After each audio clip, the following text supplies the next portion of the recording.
siang, kami dari kelompok 4 ingin mempresentasikan tugas fisika terakhir kami, yaitu tentang pemanasan global. Adapun hal-hal yang akan kami jelaskan dalam presentasi kami kali ini adalah: yang pertama adalah pengertian dari pemanasan global. Kedua, penyebab dari pemanasan global. Ketiga, upaya penanggulangan. Dan yang terakhir, badan-badan apa saja yang sudah bertugas dalam penanggulangan pemanasan global. 1. Pengertian pemanasan global. Pemanasan global adalah fenomena di mana meningkatnya suhu rata-rata di atmosfer, laut, dan daratan bumi. Pemanasan global yang terjadi sekarang mayoritas disebabkan oleh aktivitas yang dilakukan oleh manusia. Yang kedua adalah penyebab pemanasan global. Pemanasan global disebabkan oleh beberapa faktor. Yang pertama itu adalah efek rumah kaca, penipisan lapisan ozon, dan emisi karbon. Pemanasan global yang terjadi sekarang mayoritas disebabkan oleh aktivitas yang dilakukan oleh manusia. Pembakaran bahan bakar fosil menjadi salah satu penyebab adanya pemanasan global yang menghasilkan gas karbon dioksida dan gas lainnya. Pertama adalah efek rumah kaca. Sinar matahari yang menyinari bumi dan membuat suhu permukaan bumi menjadi panas. Panas permukaan bumi diradiasi ke atmosfer, yang jika terlalu banyak akan menyebabkan sinar matahari dipantulkan ke permukaan bumi. Lalu ada yang kedua, penipisan lapisan ozon.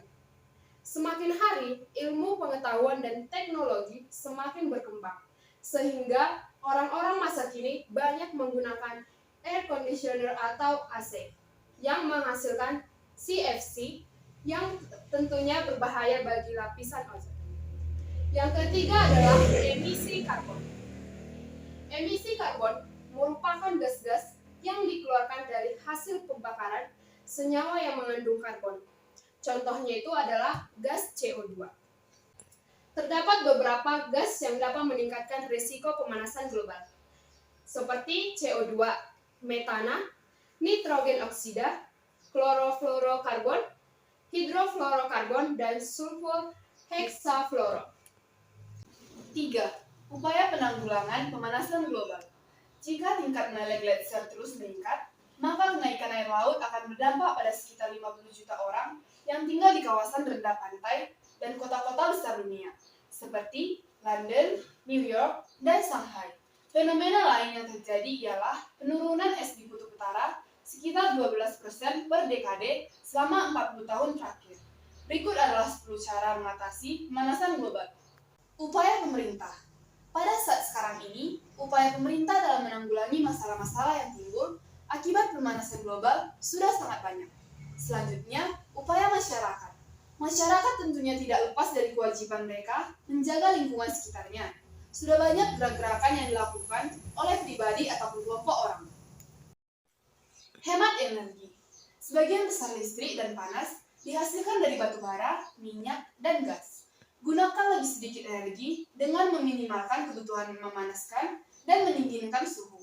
Beralih ke bola lampu LED dan peralatan listrik hemat energi. Mencuci pakaian Anda dengan air dingin atau menjemur cucian Anda alih-alih menggunakan mesin pengering. Jalan raya dipenuhi kendaraan yang mayoritas menggunakan bahan bakar solar atau bensin. Berjalan kaki atau bersepeda daripada menggunakan kendaraan bermotor akan mengurangi emisi gas rumah kaca sekaligus meningkatkan kesehatan dan kebugaran Anda.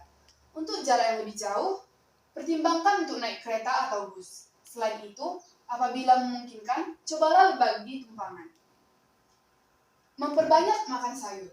Mengonsumsi lebih banyak sayuran, buah, gandum utuh, legum, kacang-kacangan, dan biji-bijian, serta lebih sedikit daging dan susu, dapat secara signifikan menurunkan dampak lingkungan Anda. Memproduksi makanan nabati umumnya menghasilkan lebih sedikit emisi gas rumah kaca dan membutuhkan lebih sedikit energi tanpa air.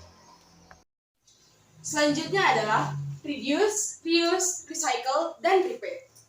Peralatan elektronik, pakaian, barang-barang lain yang kita beli menyebabkan emisi karbon di setiap produksinya, mulai dari ekstraksi bahan mentah hingga pembuatan dan pengangkutan barang ke pasar.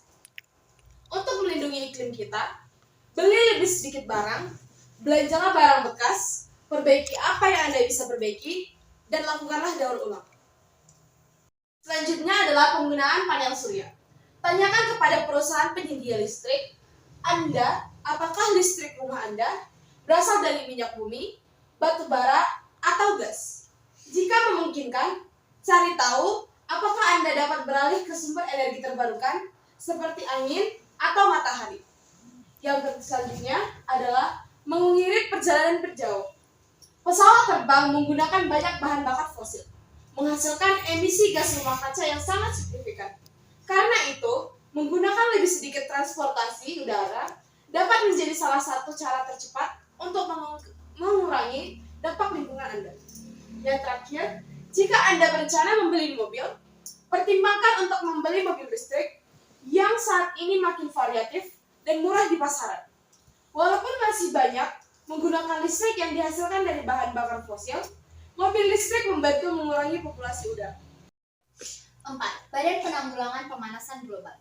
Dunia mulai peduli dengan dampak pemanasan global yang sangat merugikan penduduk bumi, sehingga diadakan konferensi-konferensi yang melahirkan beberapa kesepakatan.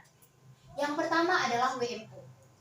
Pada tahun 1979, digelar konferensi pemanasan global pertama oleh WMO yang membahas tentang perubahan iklim pada aktivitas manusia.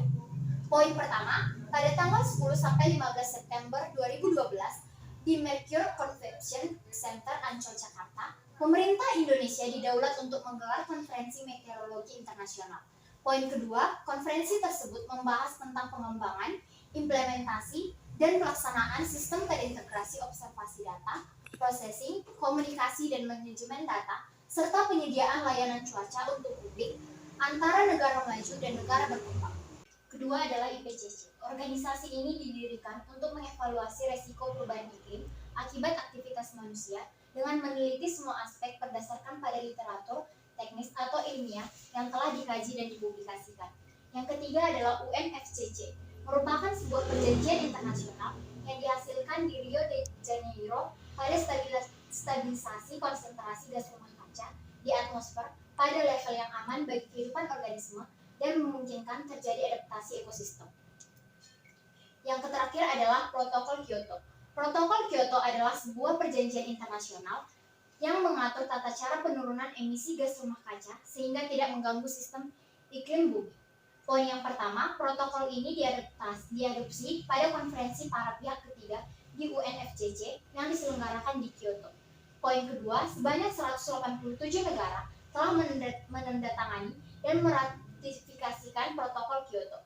Indonesia juga sudah meratifikasi protokol Kyoto pada tanggal 23 Juni 2004 dalam Undang-Undang Nomor 17 Tahun 2014.